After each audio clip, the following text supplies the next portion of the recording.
All right. Thank you, Marina, for setting the slides up, and thank you all for your kind attention in advance. So I'm going to move to a kind of technical content back from this more like holistic point of view on engineering. Thank you very much for these insights. To a talk entitled Photovoltaic Laser Power Converters with Increased Voltage Output for Power by Light Systems. And I hopefully will not rush through the late slides because of time reasons, but if so, still I would like to introduce the topic to you a bit more, because I thought it's more important and more valuable for you guys to have something like a tutorial to what we call Power by Light Systems. And my name is Henning Helmers. I'm working with the Fraunhofer Institute for Solar Energy Systems, and that's the outline of my talk. So first I want to introduce our institute a bit to those of you who don't know Fraunhofer either, and then I'm also going to introduce what we call Power by Light technology. And after that I will spend some time in introduce you to the application of optical powering, what we developed within Ashley together with our colleagues from Zodiac Aerospace. Then show you some modeling and experimental results and a summary. So the Fraunhofer Institute for Solar Energy Systems pretty much relates to that what the previous speaker has shown. So we're an institute with approximately 1,100 people working in the southwestern of Germany, Freiburg, towards the research and development for the energy transition. So Fraunhofer is an applied research association or institution, so we're a non-profit, and we have these 5 different business areas: photovoltaics, of course, but also solar thermal building technology, hydrogen technology, and energy system technology. So basically everything which you can somehow relate to the energy transition as like holistic point of view, not only energy generation, renewable energies, but also like smart grid, storage, e-mobility, things which are associated with that. And I come back to that in a minute to introduce why this is important in the Ashley project. First of all, I myself work in a department called 3.5, Epitaxy Solar Cells and Devices. And just very quickly want to introduce you to the fact that we're working on what is called 3.5 solar cells or 3.5 based photovoltaic cells. 3.5 is actually relating to the table of elements, or the periodic table of elements, which you might remember from chemistry. So this is a particular kind of material class, and our competence really spans the entire value chain of these high efficiency solar cells, from semiconductor physics, epitaxial growth, clean room processing, of course a lot of modeling, characterization, but really to the devices in the end, and also related packaging. And with this chart, I want to show a bit what we do which is not related to the Ashley framework, and you will find out why this is important in two more slides. So actually this graph shows you the efficiency development over time of different solar cell technologies, so efficiencies as the measure of how good can we convert solar radiation into useful electricity or usable electricity. Of course, all these lines increase over time. That's what is scientific progress, and I'm not going into detail, just all different colors here represent a different material system, and with this 3.5 based system we can actually achieve the highest efficiencies to convert solar energy. And as you can see here at the top right, so that's actually the world record in solar energy conversion is held within our institute in our department, and that's an efficiency of 46% for solar to electrical. And actually a device that is like this record cell is this. So it's a very tiny solar cell. It's of course much more costly than silicon flat plate photovoltaics on rooftops. And that's actually the reason how to put that into application is either do that in space, where cost is not so much of an importance, but it's more like kilowatt hours or watts per kilogram, because you need to launch a rocket. Or if you want to do it on Earth, you take a tiny bit of a solar cell, which doesn't cost that much anymore, and use a big collector, which is collecting optics, to focus light on that small cell. So schematically, in between the sun and this PV cell, we will have some concentrating optics. And I introduced this concept to you because for what we call power by light, so, which is optical power transmission, we use a similar approach and also the similar high efficiency technologies that we have, but not to generate, to produce solar cells from that, but to manufacture what we call laser power converters. So that's a photovoltaic cell which is not optimized for the solar spectrum, but for operating under monochromatic laser light. So basically in this schematic you can see that this technology is used to transmit power from the left-hand side to an application on the right-hand side, which can be, for example, a sensor system or any kind of different application or appliance. The point is here that on the left-hand side we have a light source. In between we have either free space beaming or we have an optical fiber to guide the light to our application, and we have a PV cell to convert this monochromatic light back into electricity to power the system. So it's a power transmission technology. I call it an enabling technology because it enables new applications of mostly sensors, but come up with ideas yourself. I'm happy to receive some feedback from you. And you can say you can use this technology to replace a copper wiring system. Typically replacing doesn't really make sense because copper wiring has not additional components. You need to convert to light and back and so on. But you have additional advantages with this optical power transmission technology compared with the copper-based technology, and that's a list here, which can be very, very beneficial and valuable in specific applications. And this is galvanic isolation. So intrinsically, because you have no wiring in between, you have galvanic isolation between your two sides.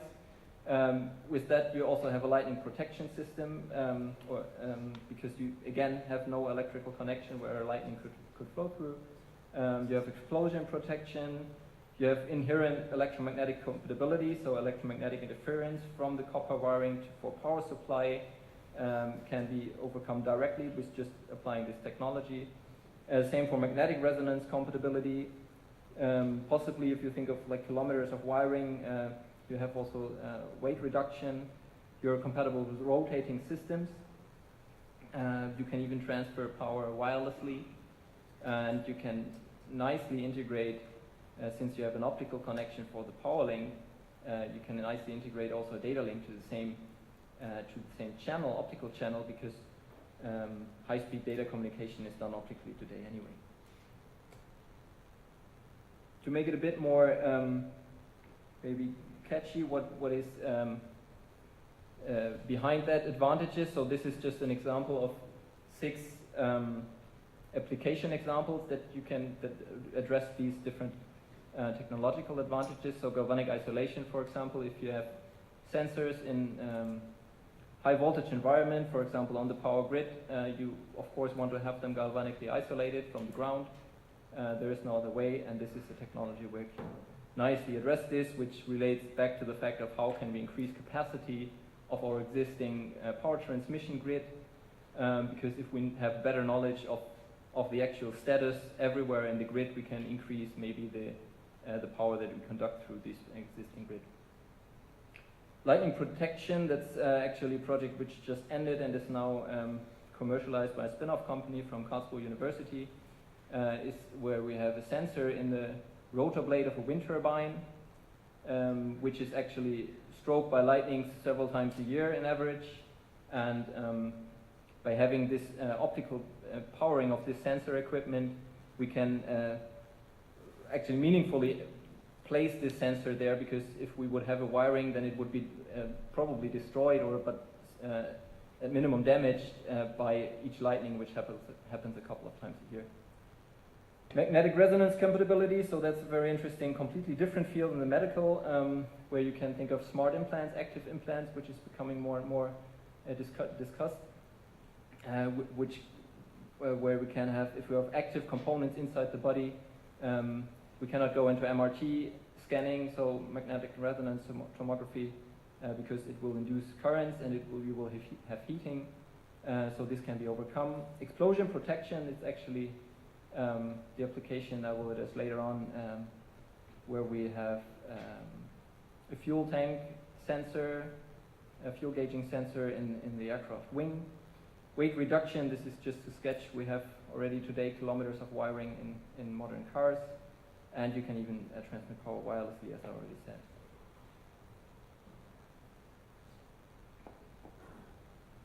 Okay, so with that, coming to the application in the Ashley project is a very simple schematic of the optical powered fuel gauging system developed by Zodiac Aerospace. So on the left hand side we have the remote data and power cabinet, which has a copper wire channel for powering and an optical fiber for data communication to what is called the wing data concentrator.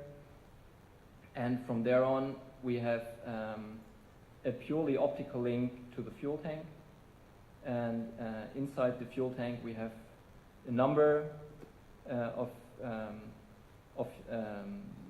capacitance probes to measure the level, the fuel level, and they are powered over this optical channel only. So we send laser light into the fuel tank to the probe, convert it back to electricity, and at the same time we can also use the same optical link to have a data communication between the sensor or the sensor result back to the wing data concentrator.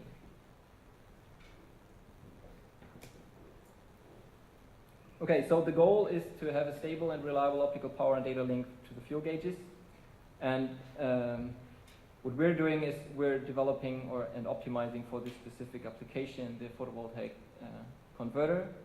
So the boundary conditions for this optimization is the optical power must stay below the ignition energy threshold of the fuel vapor itself, because we want to have the explosion protection, of course. So if the fiber breaks, you still want to be safe that no explosion takes place. That limits the optical power to something in the range of 10 milliwatts. We need a sufficient voltage to drive the electronic circuitry in a reliable way, so that in this case is voltage of above 5 volts, and we need to comply with the operating temperature range from avionics standards, so that's a very broad temperature range from -55 to +85 degrees C. Okay, and so our task here is the development of a suitable photovoltaic absorber, and to do so we optimize the performance with respect to the operating conditions. That's, as just said, temperature range, but also the wavelengths that we operate. That is actually approached by choosing the right absorber material. The voltage requirements is addressed by an interconnected PV scale architecture. I'll come to that in a minute. And the power requirements by an optimized cell design. And then of course you also need to couple this or integrate this into the entire system. So you have the optical coupling, you have the thermal management, downstream electronics, mechanical integration, and all this is also very important to have a reliable and running system, but that is done by Zodiac Aerospace in this case. So these three red dots kind of show what I'm going to tell you in the next minute. The absorber material, and to introduce what we do on the absorber material, I want to do a very, very quick trip to physics. So how do we have, how does photovoltaic cells work? So this is kind of a cartoon that shows the role of the absorber material's band gap, so that's a material property in the conversion of light into electricity. And the band gap is shown here, and you see this blue and this red guy represent two different photons of different energy, or different wavelengths, different colors, if you want. And the blue one is the high energy photon that excites this tiny yellow guy way into what is called the conduction band. So that's a high energy particle, high energy photon, excites it way up into what is called the conduction band, and from there on it skates down to this EC level of energy, so that's the conduction band edge, meaning that this excess energy is basically lost as heat to the crystal, which limits the conversion efficiency. This infrared guy here, the red one, just has the right amount, or probably in this cartoon even too low energy to excite an electron into this conduction band, so if it's below this conduction band, it's simply transmitted and it's not converted to electricity at all. Or, and that's kind of the ideal situation, it just suffices to excite the electron into the conduction band. So this green guy just reaches this band edge and can contribute to current. And I tell you this because from that you can conclude that we need to have a material with an appropriate band gap to the laser photon energy. And 3-5 compound semiconductors, that's the beauty of nature, so to say, enable us to tune the band gap over a variety of, or over a broad range. This is plotted here on the right-hand side, so that's a chart of the band gap of different 3-5 compound materials as a function of the lattice constant, so it's not that much important, the x-axis here. So gallium arsenide is a very prominent material, or indium phosphide, and by tuning the specific composition of gallium arsenide, for example, and adding a little bit of indium, what happens is we walk down this line from gallium arsenide to indium arsenide. And by that we can change the band gap from something like 1.4 to 0.4 electron volts and optimize that for perfect absorption.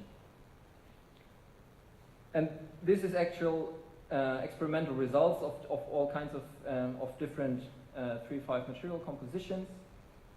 Plotted here is the spectral response of different absorber materials or photovoltaic cells as a function of wavelengths.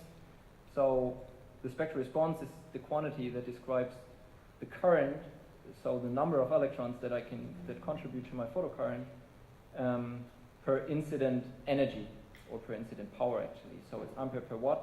You can also see it in a way as electron charge times usable number of electrons divided by photon energy times incident number of photons.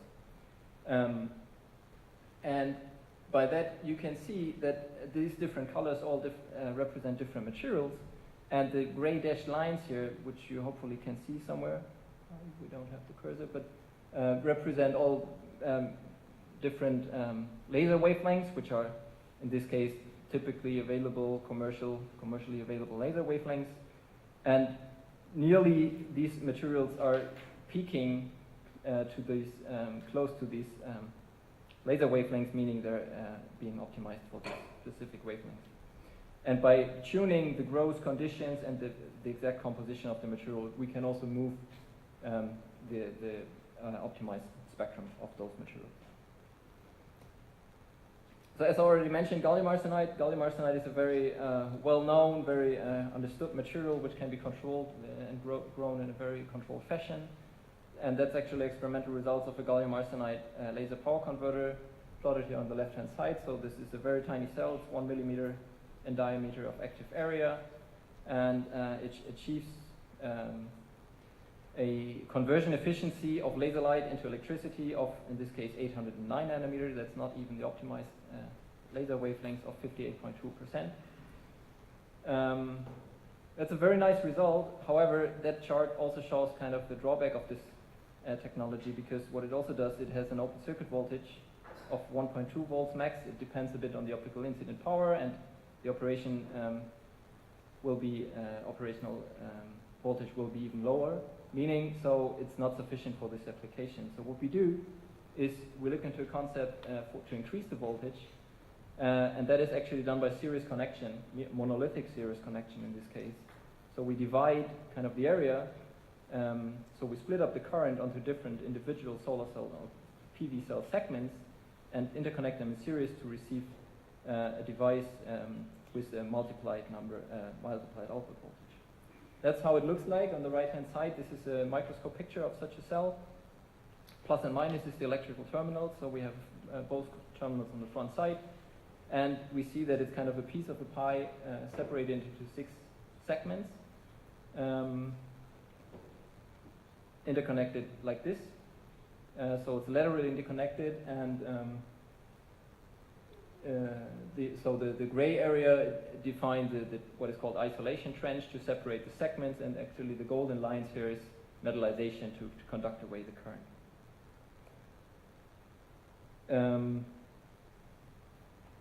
This is how you realize that in the structure. That's probably not of so much importance, so I won't go into detail here. We need to add an additional lateral conduction layer on the back, that's the blue layer here. And we etch a trench into what is called the semi-insulating substrate, and then we separate the left and the right hand segment. So we have and then we do the yellow bars here are metallization, so this is how the current will go through this device. So we have, at the right hand side, we have the one segment which is connected to this backside conduction layer on the adjacent segment. Okay, and so now I will come to a bit of optimization problem. So you want to optimize. Optimizing for power means that basically what we have is that the current that is incident is proportional to the power. The current that is generated is proportional to the incident power, and the power loss that is associated with this current is proportional to the series resistance and to the square of the current. And at the same time, so we can increase metallization on top of these cells to have a lower series resistance, but that metallization also shades the active area, which reduces the current itself. So we have an optimization problem, which can be solved, of course. What we did, so we addressed that first with modeling, and I speed up a bit to keep the time constraints. So I'm not going into detail what all has been modeled here. So we did we vary different parameters in the system, and I show you some results. This is a chart of the finger pitch over the radius, a contour plot, and the color code is the efficiency. So the greener or the bluer, the higher the efficiency, the more yellow it is, the lower the efficiency. Finger pitch is large finger pitch means very little grit, so very little shading. Very low finger pitch means almost everywhere is metal. So for this P-in of 10 milliwatts, which we had as a boundary condition, we kind of come up with, from the modeling, that the optimal radius is somewhere between 0.5 and 1 millimeter of the cell design, and the finger pitch should be somewhere in this 450 micrometers range. So now we can use the model also to investigate what happens if we increase the incident power to, for example, 100 milliwatts, and then we can go further, and we see that this behavior, of course, changes. So we have an optimal design for all kinds of different boundary conditions, so we can really optimize the cell design to this. Then we went to the lab and did some experimental fabrication and optimization of the fabrication and processing of these devices. So we looked into 3 different sizes. So we varied the radius from in this range where I just shown seemed to be optimal for the target application between 1 and 0.5 millimeter radius. And we varied the grit metallization. So this is now always this larger design, which just goes from like no grit at all in the top left, and we have 1 finger added, and then we add more and more grit fingers to each of these segments. So these golden lines up to the lower right in the monochromatic picture here, grayscale, where we have a lot of grid lines, so a lot of shading optimized for higher powers. We did a lot of measurements on all these kinds of different designs. I will skip those probably. So we measured current voltage characteristics of hundreds of cells, which is very good to have also some statistical analysis on these different kinds of designs and the influence of actual operating conditions, which I will skip probably here. From that, we can deduct the monochromatic efficiency. So actually, that's not measured under laser light. It's measured under what is called under a broadband flash lamp. But we have also developed a routine to calculate what is called the monochromatic equivalent efficiency. So that can be calculated from broadband light. And the outcome basically of this chart is that each line here is a different design, a different size. The outcome is we can go to the 10 milliwatts of optical input power and see where efficiency peaks, and that is obviously the best design for this application. So this is what we did. We also did some further design improvements. We investigated the influence of the isolation trench. That's the picture A here. You can see that the isolation trenches are larger and smaller, which has an influence, of course, on the yield of the processing in the end, of the reliability of the processing and stability of the processing. So the larger the trench is, the safer you are that you will have, that it properly works and really separates 2 segments from each other. However, it also is an additional area loss, so that trench is not converting any incident light, so you want to have a small trench only. We combined the etching of the isolation trench with what is called the MESA etching, so we simplified the processing. We increased the reliability. In this picture C, you can see that these trenches are now kind of brownish. So we have an increased, we have a passivation here added without adding additional processing steps, and we improve the performance by reducing recombination. So that's on the left-hand side, that's what is called an electroluminescence picture.